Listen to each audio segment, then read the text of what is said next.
Entrons maintenant dans notre sujet du jour. On va d'abord lire un premier passage, Actes des Apôtres, chapitre 19, verset 9. Actes des Apôtres, chapitre 19, verset 9. Il est dit, mais comme quelques-uns restaient endurcis et incrédules, décriant devant la multitude la voix du Seigneur, il se retira d'eux. C'est l'apôtre Paul, se retira d'eux, sépara les disciples et enseigna chaque jour dans l'école d'un nommé Tyrannus. Enseigna chaque jour dans l'école d'un nommé Tyrannus. Et bien aimé, on a été habitué, et malheureusement, lorsque nous sommes venus dans le Seigneur, lorsqu'on avait débuté notre marche chrétienne, et jusqu'à aujourd'hui, puisqu'il n'y a rien de nouveau sous le soleil, il y a des habitudes qui sont néfastes pour les enfants de Dieu. En général, écouter des enseignements, aller à l'église, on comprend ça dans le sens, bon, je vais retrouver les autres, c'est la communion divine, l'amour fraternel, que je comprenne ce qu'on va dire ou que je ne comprenne pas, c'est pas grave, on va chanter, on va louer. Et on rentrait à la maison, on se disait que Dieu doit être content parce que j'étais à l'église. Ou Dieu doit être content parce que j'étais à un endroit où on a parlé de lui. Non, c'est archi faux. Puisque la Bible explique que Dieu, Jésus, il enseigne. Il enseigne partout. C'est un enseignant. Ses apôtres aussi, ils enseignent. Et la Bible dit qu'ils enseignaient dans des écoles.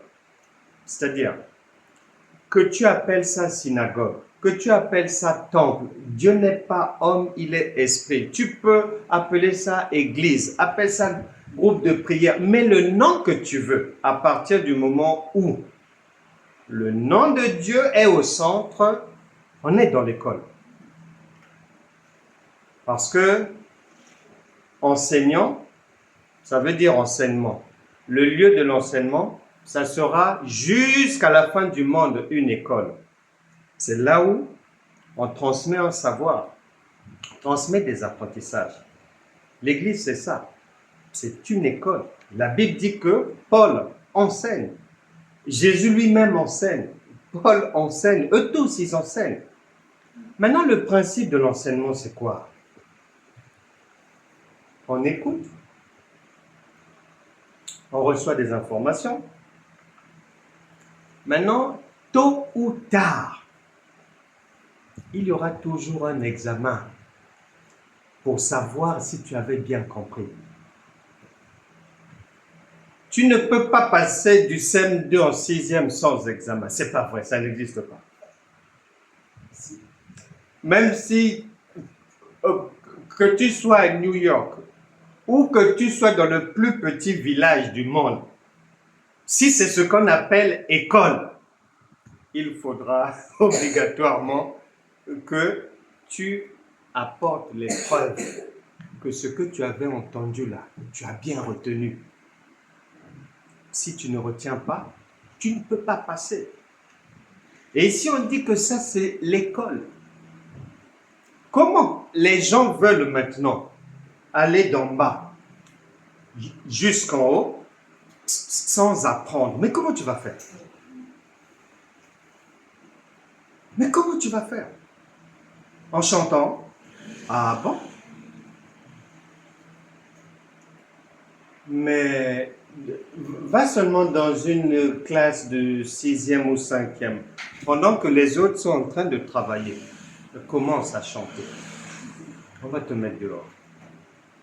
Parce que, ici, c'est écouter, comprendre et mettre en pratique. Maintenant, quand tu écoutes, si tu ne comprends pas, tu poses une question. C'est pour ça que Jésus, on lui pose tout le temps des questions. L'école de Jésus, c'est même dans la rue. Il tourne la maître. On lui demande, bon, ça tombe bien. On te cherche depuis 6 heures du matin. On a un cas ici. Mais Moïse nous a dit ceci, toi tu dis quoi? Et lui aussi, à chaque fois, il cherchait à vérifier s'ils ont compris. Bon, venez un peu ici, vous. Bon.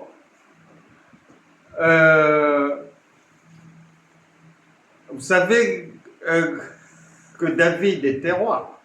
Oui. Bon.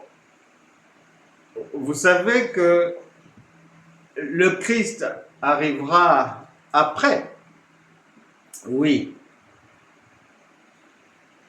Et il leur pose des questions. Mais de qui est-il le fils finalement? Est-ce qu'il est fils d'un tel ou fils d'un tel? Donc, ça tourne autour de la compréhension, ça tourne autour de l'école. Maintenant, là-dedans, dans la parole de Dieu, l'enseignement de Dieu, l'enseignement de Jésus, elle a principalement deux formes, mais il y en a d'autres. Ça, c'est l'enseignement écrit. Il y a par des prophéties, paroles de sagesse, paroles de connaissance, l'enseignement oral, il y a les songes, il y a l'image, le visuel, il y a toutes sortes, il y a les gestes. Dieu a plusieurs manières d'enseigner. Ces différentes manières d'enseigner de Dieu, c'est comme si tu vas à l'école, tu as plusieurs disciplines. Physique, chimie, mathématiques, français, histoire, géo. C'est pareil, plusieurs disciplines. Et Dieu rappelle à chaque fois, il attire notre attention. Et il dit, en Job chapitre 33, verset 14, il dit, Dieu parle cependant, tantôt d'une manière, tantôt d'une autre, et l'on n'y prend point garde. Quand on dit Dieu parle, c'est-à-dire le parler de Dieu, c'est l'enseignement. Verset 15, il parle par des songes, par des visions nocturnes, quand les hommes sont livrés à un profond sommeil, quand ils sont endormis sur leur couche, alors il leur donne des avertissements et met le sceau à ses instructions, afin de détourner l'homme du mal et de le préserver de l'orgueil, etc., etc. Aujourd'hui, on va voir l'une des manières de parler de Dieu, le songe. Parce que beaucoup se cassent la gueule, beaucoup prennent de mauvaises décisions, beaucoup tapent à côté, parce que dans la famille chrétienne, très peu de gens, et là, que ça soit brebis ou prédicateur, très peu ont l'explication des songes. Et ce qui fait que donc, comme depuis des années, on est habitué à être enseigné dans tout et n'importe quoi, un fourre-tout, le fait de ne pas comprendre le parler de Dieu, appelé songe, a conduit beaucoup de gens, en commençant par nous-mêmes à l'époque, dans des erreurs. Beaucoup de gens à travers la terre ont fait des songes, ont compris ça d'une manière, ont demandé à quelqu'un, sont allés voir la prophétesse, sont allés voir le pasteur, ceci, j'ai fait tel songe, et beaucoup se sont trompés, ont divorcé, ont fait de mauvais choix, mal compris, ont regretté cela même plusieurs années après. Donc c'est pour éviter, puisque la Bible dit, il n'y a rien de nouveau sous le soleil. Ce sont les mêmes problèmes. C'est pour éviter que les gens se cassent la gueule. Et quand on dit les gens se cassent la gueule, je ne parle même pas de païens, de chrétiens, qui n'ont pas la sagesse qu'il faut pour comprendre l'enseignement de Dieu appelé songe. Donc aujourd'hui, on va essayer de s'entraider pour qu'il y ait moins d'erreurs, moins de casses, parce que j'aime bien le dire aux gens, lorsque quelqu'un a 19, 20 ans, 22, 23, s'il se trompe, il a encore la vie pour redresser. Mais plus tu prends de l'âge, chaque erreur, s'il faut que tu mettes 5 ans pour attraper ou redresser ça. Bon, tu fais 33 erreurs. Donc quoi? Il te faut 1203 ans. On n'est pas au cinéma quand même.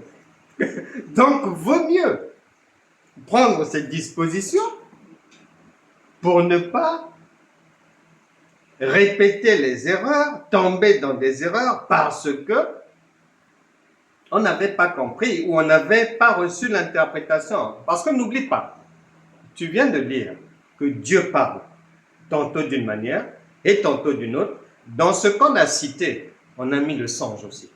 Donc, sans parler de Dieu, Dieu nous enseigne aussi par là. Maintenant, si j'attends seulement les enseignements de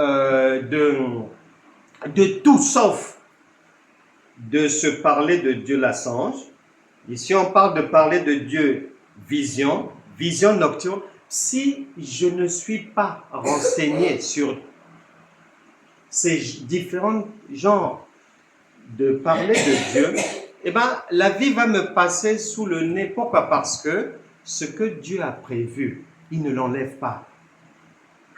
Il me parlera par là. Que je comprenne, que je ne comprenne pas. Ce n'est pas le problème de l'Esprit de Dieu. Ça relève de ma responsabilité à moi. Je suis prévenu là. Je suis averti. Donc, on va faire un cas pratique. Ce cas pratique qu'on va faire, j'ai l'habitude d'entendre les songes des gens. Mais à chaque fois que je pose la question à la personne elle-même d'abord, elle comprend, comment est-ce qu'elle comprend ça? Elle peut expliquer ce songe-là, comment? Ça veut dire quoi? À 98%, c'est toujours hors sujet à côté. Une sortie de l'autoroute. Donc, on va faire attention à cela. Et on va faire un cas pratique, je disais. Comme il n'y a rien de nouveau sous le soleil, c'est une personne qui a fait le songe qu'on va étudier ensemble. Là. On va faire un scanner de ce songe-là. Et je sais que les hommes rêvent grosso modo des mêmes choses. Mais mise comme ça, ou ça change, la forme change, le jour change, la lumière, c'est soleil, tout. Mais en gros, c'est un peu les mêmes. Le cas pratique qu'on va faire, chacun de nous au moins une fois dans sa vie a rêvé une partie de une séquence de ce songe. Donc, Jésus a dit que celui qui a des oreilles pour entendre, qu'il entende. Juge chapitre 7. Juge chapitre 7. Puisqu'il faut toujours les enfants de Dieu, la Bible déclare que ce sont des flèches lancées. Donc, il nous faut toujours une base de lancement. Puisque si nous sommes des fusées, il faut bien qu'on décolle de quelque part. Et ici, on va décoller de Juge chapitre 7, verset 13. Écoute bien. Gédéon arriva, et voici un homme racontait à son camarade un songe. Il disait, j'ai eu un songe, et voici un gâteau de pain d'orge roulé dans le camp de Madian. Il est venu heurter jusqu'à la tente, et elle est tombée.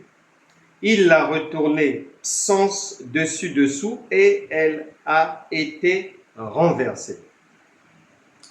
Son camarade répondit et dit, ce n'est pas autre chose que l'épée de Gédéon, fils de Joas, homme d'Israël. Dieu a livré entre ses mains Madian et tout le camp. Lorsque Gédéon eut entendu le récit du songe et son explication. Voilà. On ne dit pas qu'il a entendu seulement le songe. Non, non, non, non. Quand il a entendu, il n'est pas parti. Parce que s'il part, il a zéro. Il doit attendre l'explication. Si je lis ça, la lettre, si je n'ai pas l'interprétation, pour moi c'est zéro. Et lui, il écoute le songe, il attend l'explication. Et on dit, entendu le récit du songe et son explication, il se prosterna, revint au camp d'Israël et dit, levez-vous, car l'Éternel a livré entre vos mains le camp de Madian. Gédéon, écoute bien. Il y a des paroles de Dieu sur lesquelles on ne s'attarde pas souvent. Or, ce sont des paroles qui doivent demeurer dans le cerveau comme des radars en train de sonner. Jean chapitre 4, verset 24, Dieu est esprit. Ça, c'est fondamental. Gédéon est en train de passer quelque part. Il entend des gens qu'il ne connaît pas. Tu reliras bien à la maison. Qu'il ne connaît pas. L'un explique à l'autre son songe. 1. Gédéon ne les connaît pas. 2. Le songe ne le concerne pas. Mais l'autre explique le songe. Celui qui a fait le songe, lui-même n'a pas l'explication. Donc, s'il ne trouve pas quelqu'un pour lui expliquer, ça ne lui sert à rien. L'ami donne l'explication.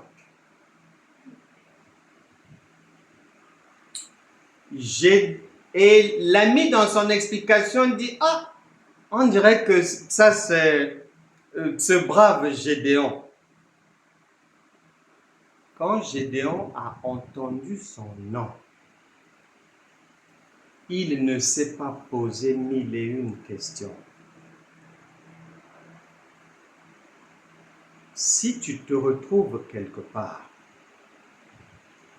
tu écoutes quelque chose, même si quelqu'un est en train de raconter une histoire à quelqu'un, si ça ressemble à ta vie, si ça ressemble à tes attentes, ceci, cela. Quand on dit Dieu est esprit, ça veut dire Dieu n'est pas homme. Ce que tu entends là, c'est pour toi. Tu ramasses. Maintenant, si tu n'y prêtes pas attention, tant pis pour toi. Parce que si Dieu s'est arrangé à ce que tu sois à cet endroit-là, à ce que tu écoutes ça, c'est que tu as à boire et à manger dedans. Ça, c'est la première chose. Et il a attendu d'abord l'explication. Tout songe dont tu n'as pas l'explication, tu ne peux pas en être bénéficiaire. Tu ne peux pas en être bénéficiaire. Il faut l'explication. Et notre cas pratique, c'est une personne, tu as bien vu, dans ce songe-là, Gédéon a d'abord, et Gédéon, et l'ami, ils ont d'abord attentivement écouté le songe avant d'entrer dans l'explication. Le songe est le suivant. Une personne se retrouve dans la rue. Il pleut. Se retrouve dans la rue, en train d'avancer dans la rue. Maintenant, elle se rend compte que, en avançant, il y a ses vêtements qui se retrouvent par terre à chaque fois. Et elle marche dessus. Et à un moment donné, sous le vêtement, elle soulève comme ça, c'est un serpent. Et le serpent ne l'attaque pas, non. Un serpent gentil, gentil. Enfin. Enfin. Ben ouais. Tout est possible à celui qui croit. Un serpent gentil. Elle continue quand même la route. Et un autre serpent, toujours sous les vêtements, gentil. On ne l'attaque pas. On ne la mord pas. Elle continue. Et après, la personne va voir devant, sur des fils, comme on met le linge là. Il y a du linge. Ce linge est propre. Et la personne est étonnée parce qu'il y a un fort vent, mais le linge ne s'envole pas, le linge ne tombe pas, malgré qu'il n'y ait pas de pince sur les vêtements. Et la personne se réveille. Lorsqu'elle se réveille,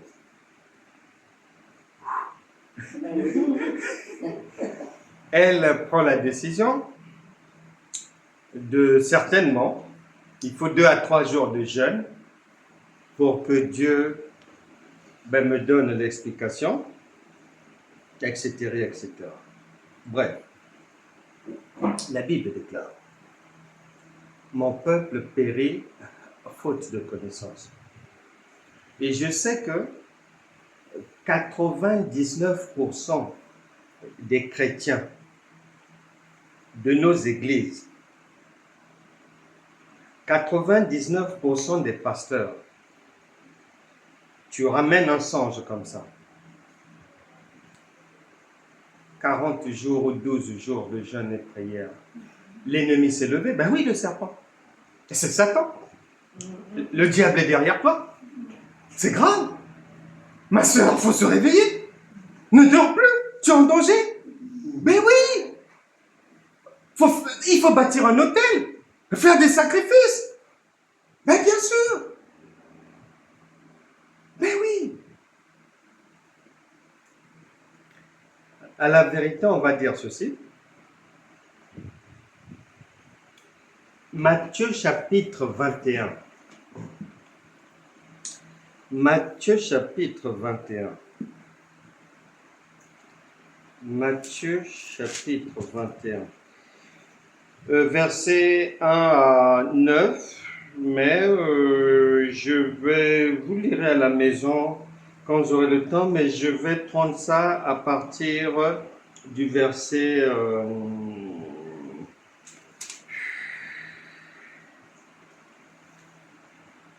5.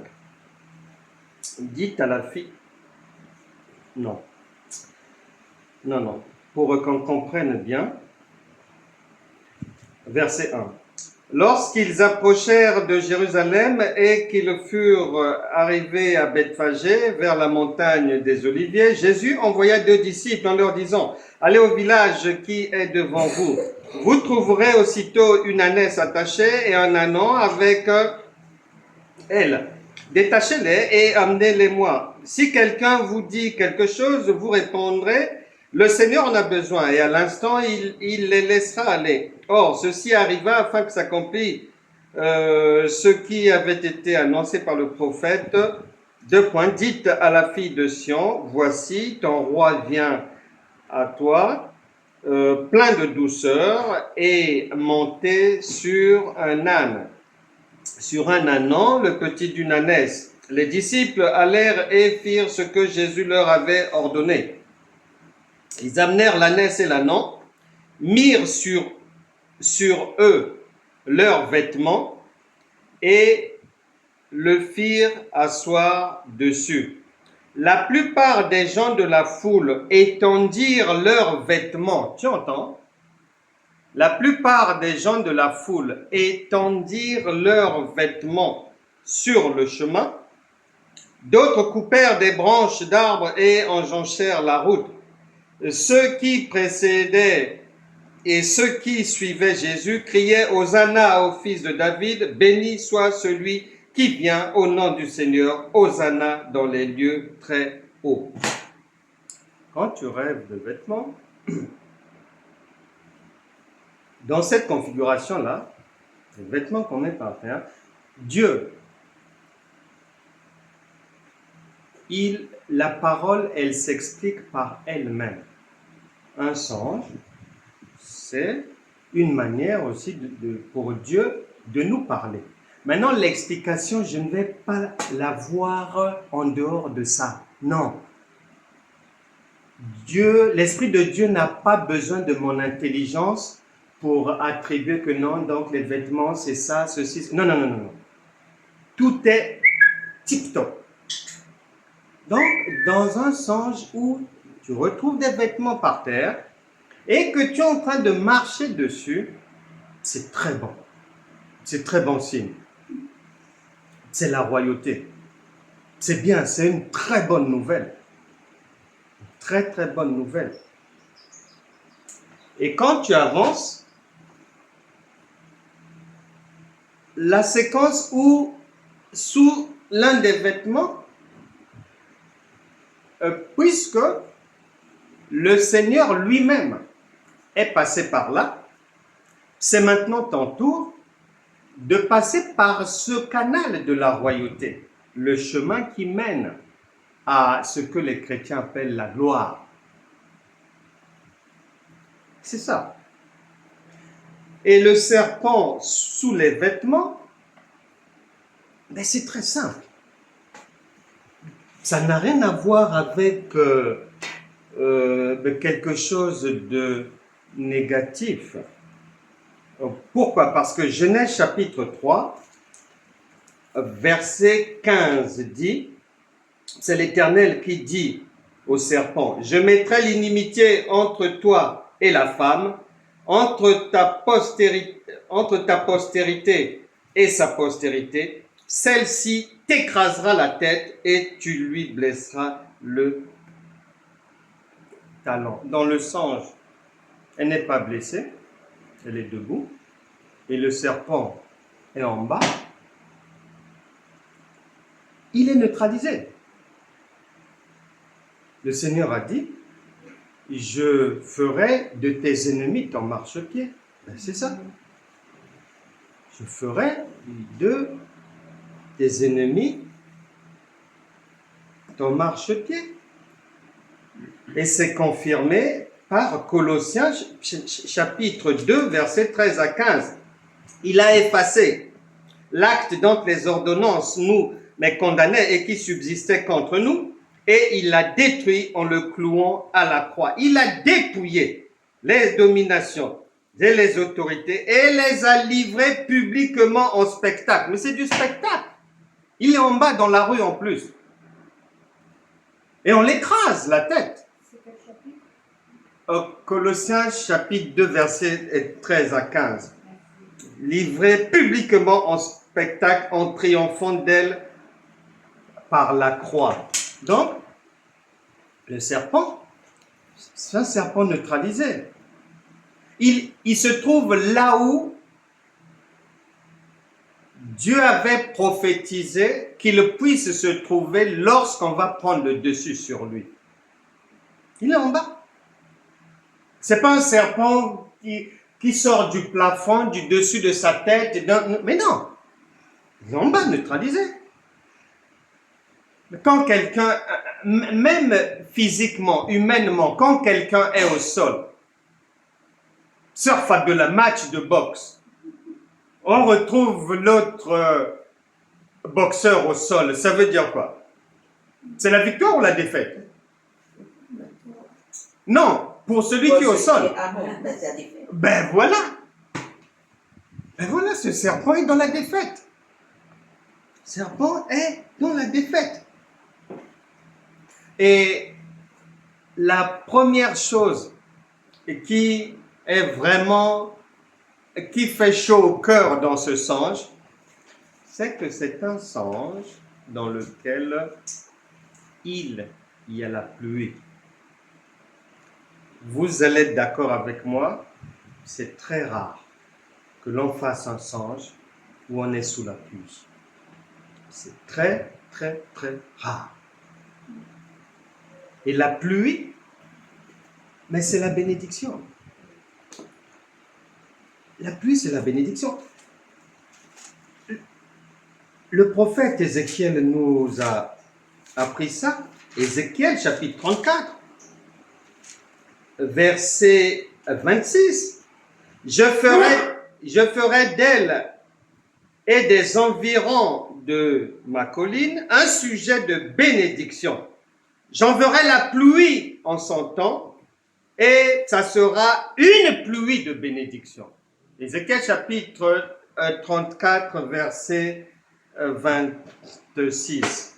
Des pluies de bénédiction, tu en retrouves aussi dans 1 Roi chapitre 18, verset 41 à 46, par exemple. Il y en a. Donc, c'est un songe qui est un bon message de Dieu. Très bon message de Dieu. Et lorsque la personne avance encore, elle trouve du linge propre. Mais le linge propre, on se souvient que la reine Esther, lorsqu'elle devait aller voir le roi, elle s'est changée.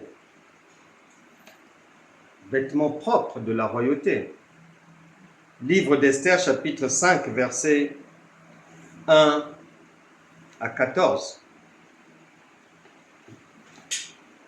Et l'Ecclésiaste dit ceci, Ecclésiaste chapitre 9. Il dit ceci, Ecclésiaste chapitre 9, verset 8. Qu'en tout temps, tes vêtements soient blancs et que l'huile ne manque point sur ta tête. Des vêtements propres. La Bible déclare, si quelqu'un est en Christ, il est une nouvelle créature. Les choses anciennes sont passées, toutes choses sont devenues nouvelles. Ce sont des vêtements propres. Et ces vêtements-là, cette destinée-là,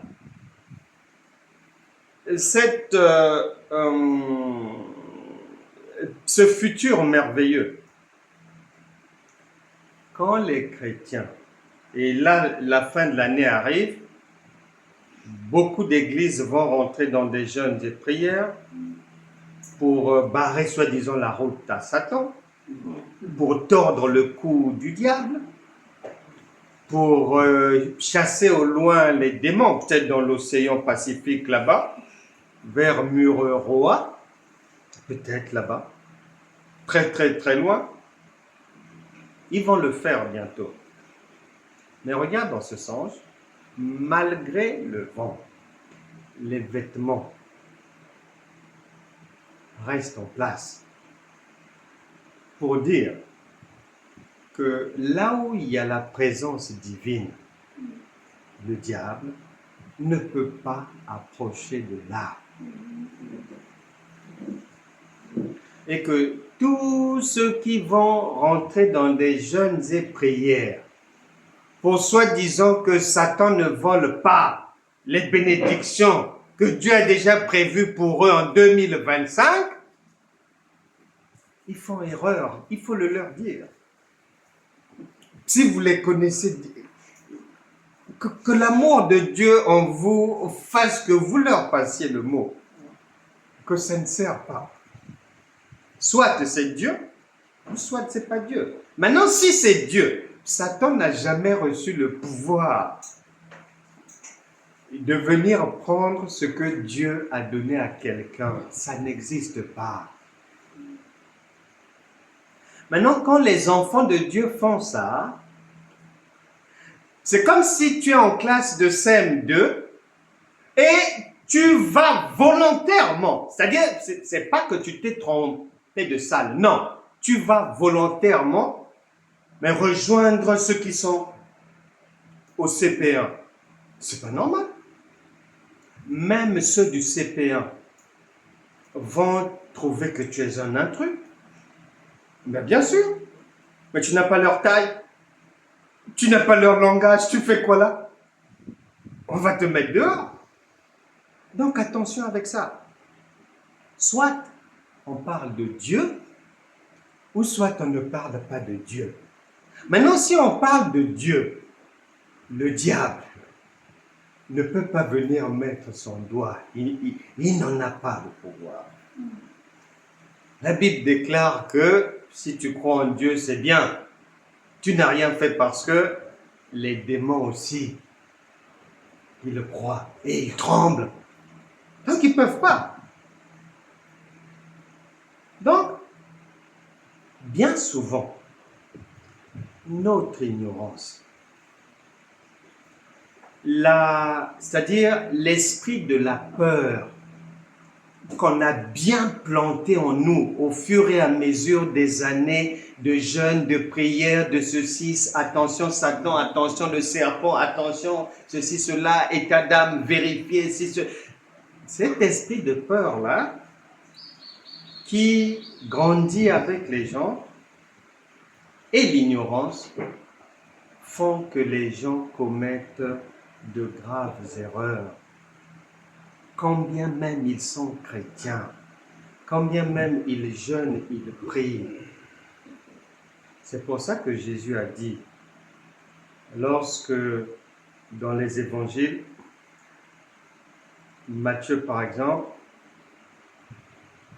il est dit,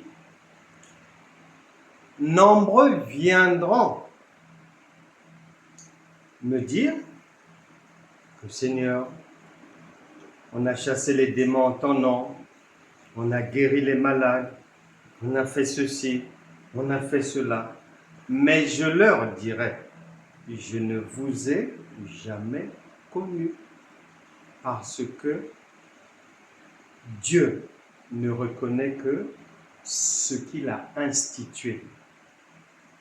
Ce que l'homme lui-même fabrique, rajoute, même s'il prend le nom de Dieu, il le met dedans. C'est zéro.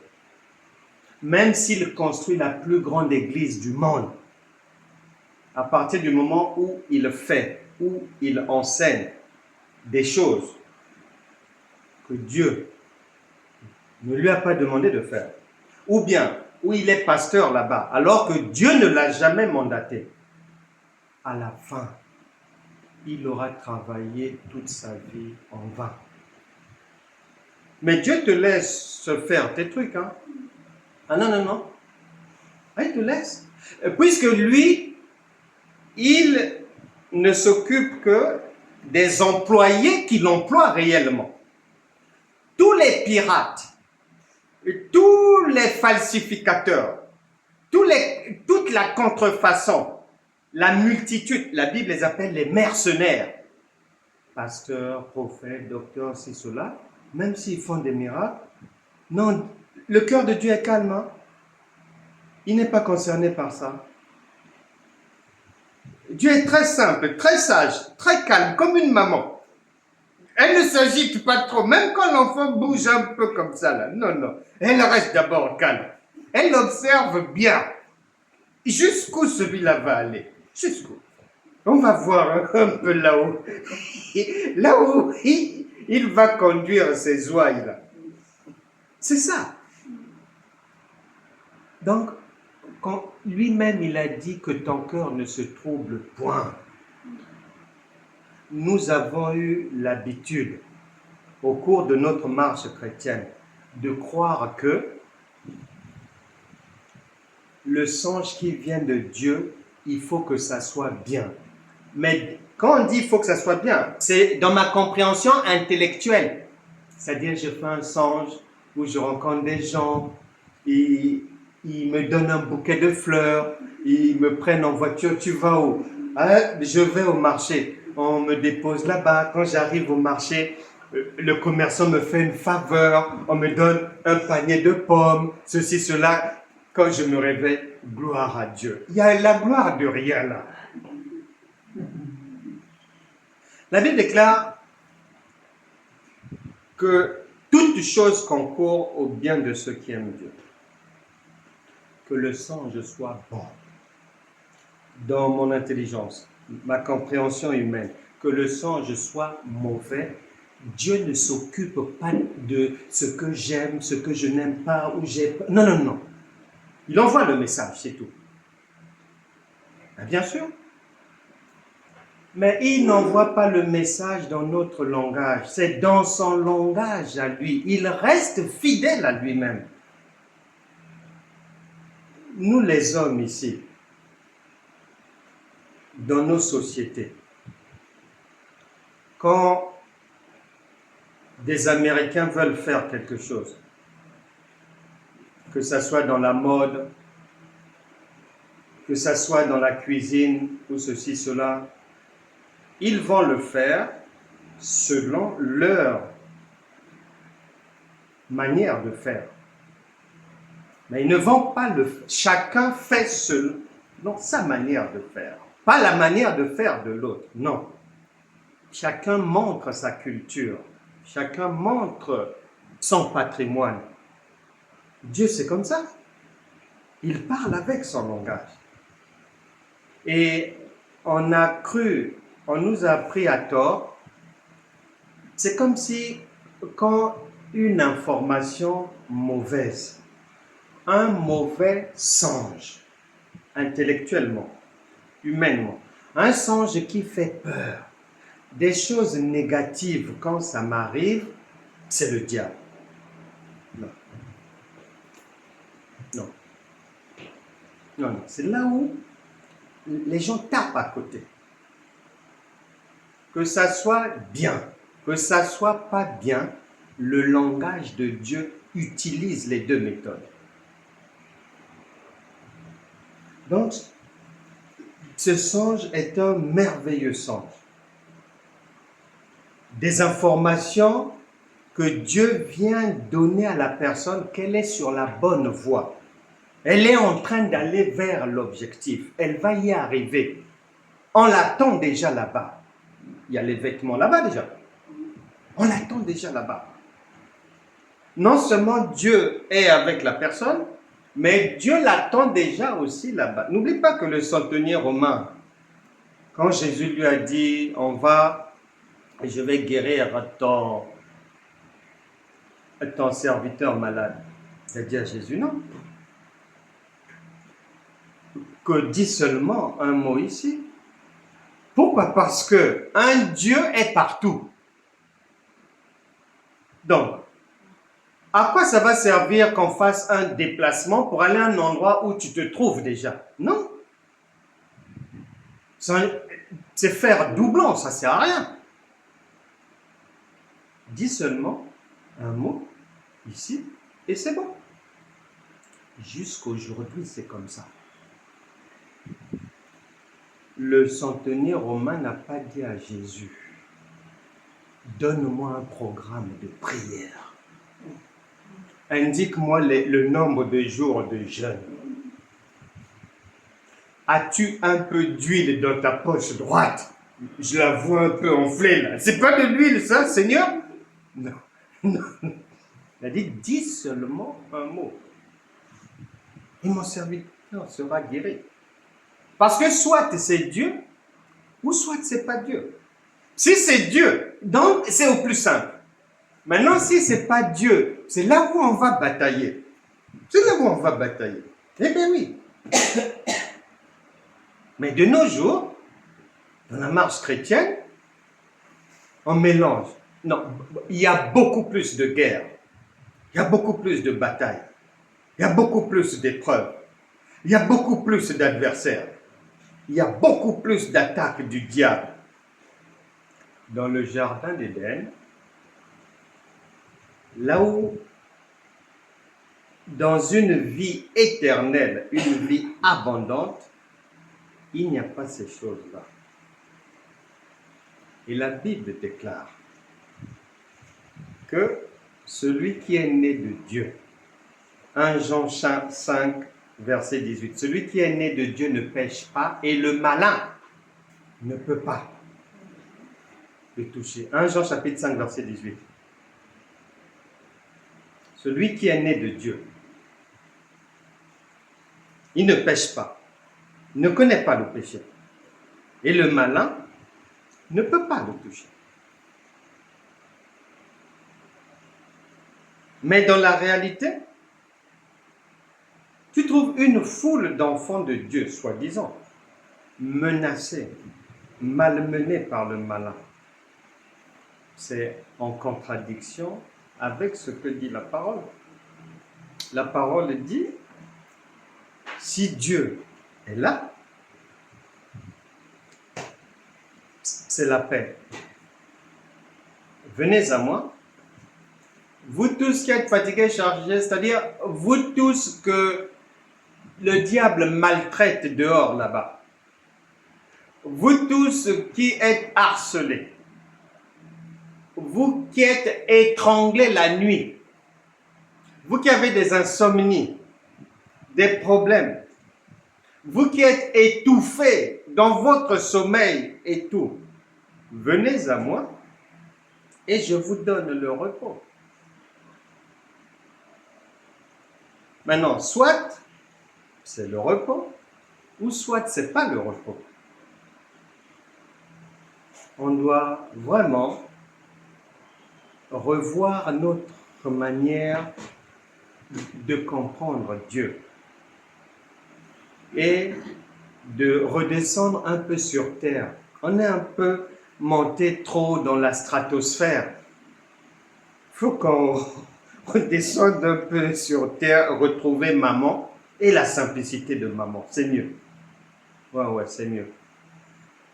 Donc, attention aux songes.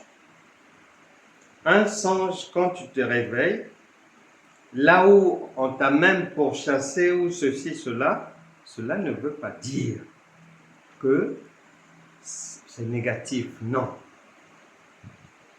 Et je vais peut-être t'étonner, la plupart des songes, pour une personne née de nouveau, habitée par le Saint-Esprit, sont de très bons songes.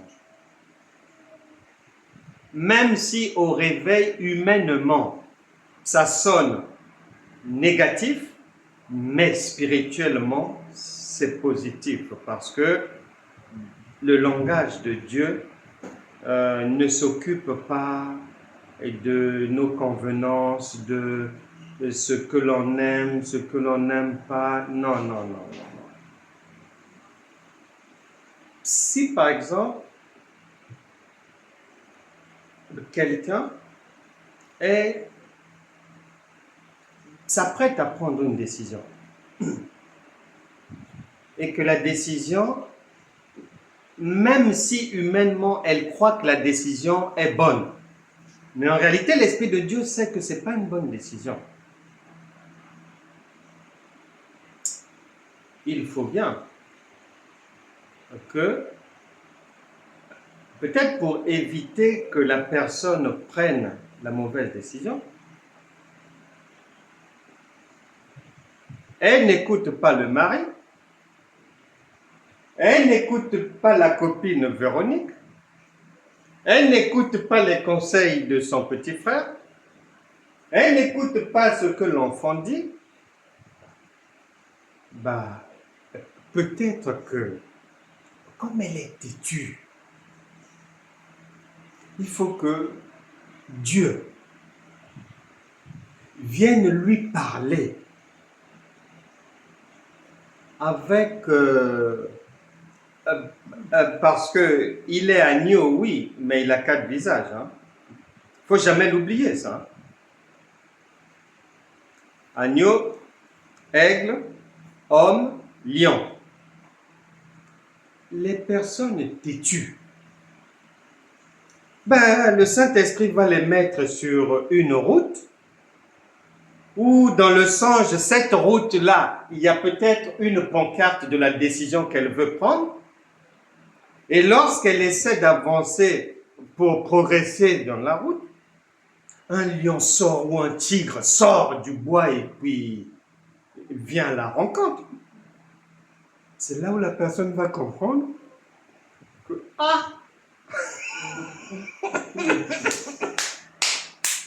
Mais que c'est Satan qui l'attaque. on dirait que le diable l'attaque. C'est pas le diable. C'est pas le diable. C'est l'Éternel avec un autre visage. Parce qu'il prend plusieurs visages. Avec un autre visage. Et pour les gens têtus, là, il faut envoyer un ours, un éléphant, l'hippopotame, un caïman. Il faut envoyer un lion. Et là, au réveil, on comprend. Même si la personne, elle prend cela comme étant une attaque du diable, il n'y a pas de problème. Avant qu'elle ne prenne la décision, elle recevra encore une visitation plus terrifiante encore. Elle va s'arrêter. Elle va s'arrêter. Donc, on doit bien avoir à l'esprit que le songe et son explication sont des langages de Dieu et que, en général, comme une mère, elle n'a pas l'habitude, elle n'a pas un intérêt d'abord à vouloir faire peur à son enfant.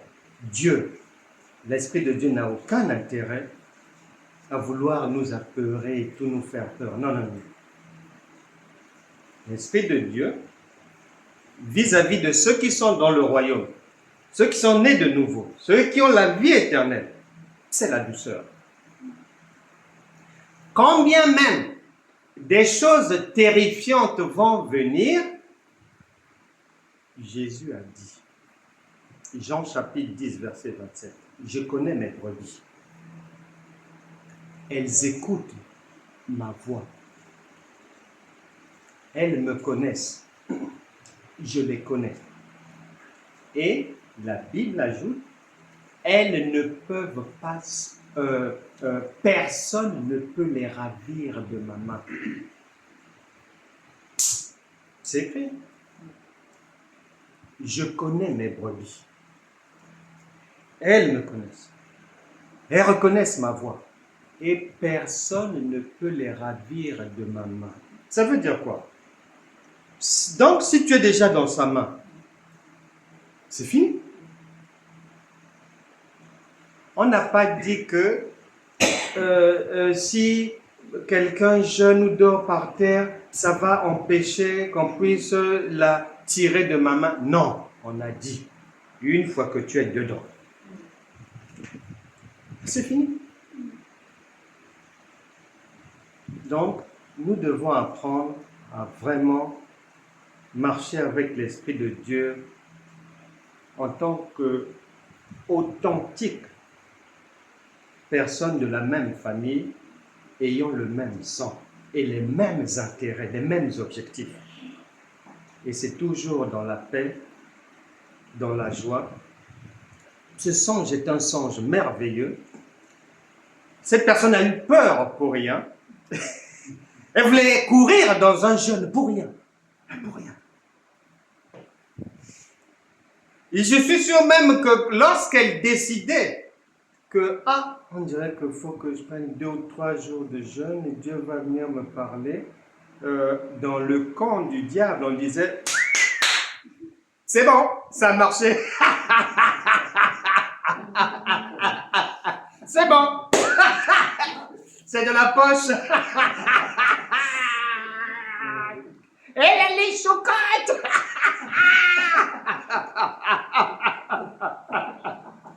Elle est pétoche. C'est bon.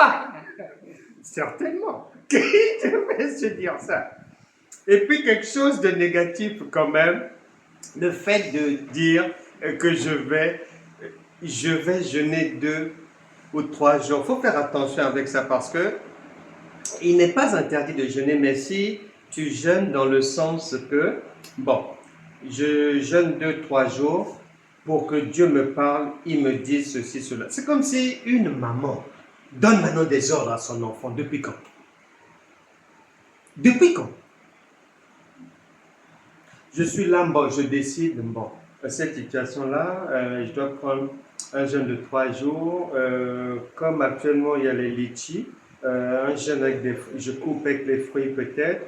La semaine prochaine, il y aura des mangues. Après les litchis, mangues. C'est bon, le Seigneur va répondre à mes questions, ceci, cela et tout. Ça ne tient pas la route. Tu veux donner des ordres à qui? Et qui est ton enfant? Mais les gens font ça. Les gens font ça. Ils décident, on va faire ceci. Dieu va nous parler. Dieu va répondre. Ceci, cela. Mais généralement, quand les gens font ça, c'est l'esprit du malin qui vient les répondre, qui vient les aider à s'égarer de plus belle. Parce qu'on ne commande pas l'Esprit de Dieu. On ne commande pas. Une fois qu'on est réellement né de nouveau dans les mains du Seigneur, on est vraiment en sécurité. Notre problème, c'est de comprendre, c'est de chercher à comprendre ce que maman dit. Et maman parle de différentes manières. Donc c'est de ma responsabilité, c'est mon école à moi de chercher à comprendre les différentes manières que maman a de me parler. Parce que la communication, c'est le problème numéro 1. Une fois que c'est réglé, c'est bon. La Bible déclare 2 hommes ne peuvent pas cheminer ensemble s'ils ne se sont pas au préalable entendus. Ça veut dire, tu veux marcher avec quelqu'un, quand il parle, tu ne comprends pas. Quand elle parle, tu ne comprends pas. Et vous allez aller où? C'est un langage de sourd. Donc ça ne marchera pas. Donc raison pour laquelle c'est dans notre intérêt de prendre notre marche avec le Seigneur comme une véritable, une authentique école. C'est une école. Et en faisant ainsi, on évitera les erreurs de la vie, on évitera des drames, on évitera d'induire aussi les autres en erreur, on évitera de propager l'esprit de la peur, Parce que tout ça là, c'est du fait de l'ignorance. On propage l'esprit de la peur et tout, ou on fait faire aux gens des choses inutiles qu'ils n'ont pas à faire. De toute manière, qu'ils fassent ou qu'ils ne fassent pas, l'esprit de Dieu n'est pas là-bas.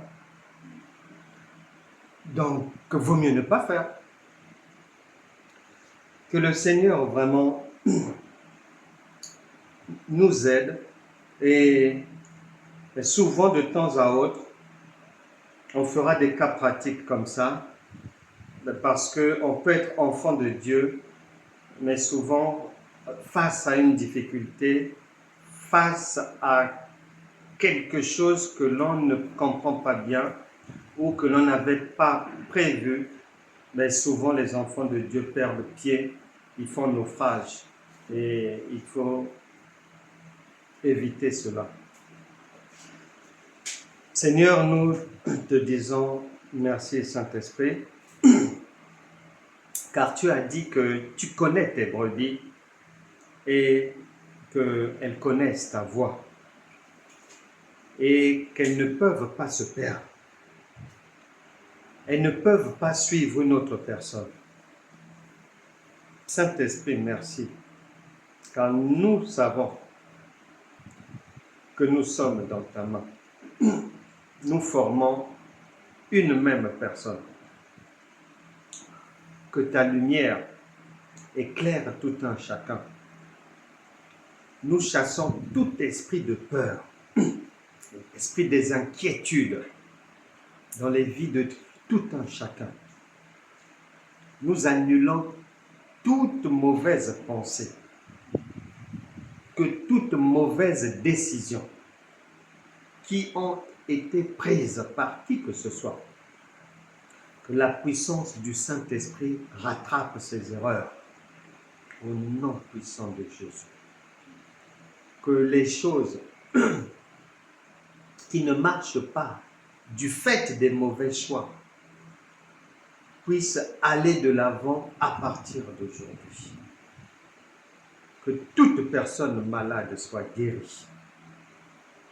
Que toute personne en difficulté la nuit trouve le repos et un bon sommeil. Que toute difficulté dans la vie de tous les jours rencontre une solution surnaturelle, divine, dans les plus brefs délais. Que ton cœur ne se trouble pas. Il déclare, croyez en moi, croyez en Dieu.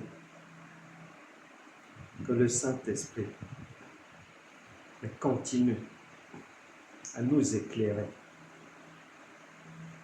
Que ça soit le mal, que ça soit le bien, désormais, que chacun sache que toute chose concourt au bien de ceux qui aiment Dieu. Et qu'à la fin, tu riras toujours. Amen. Amen.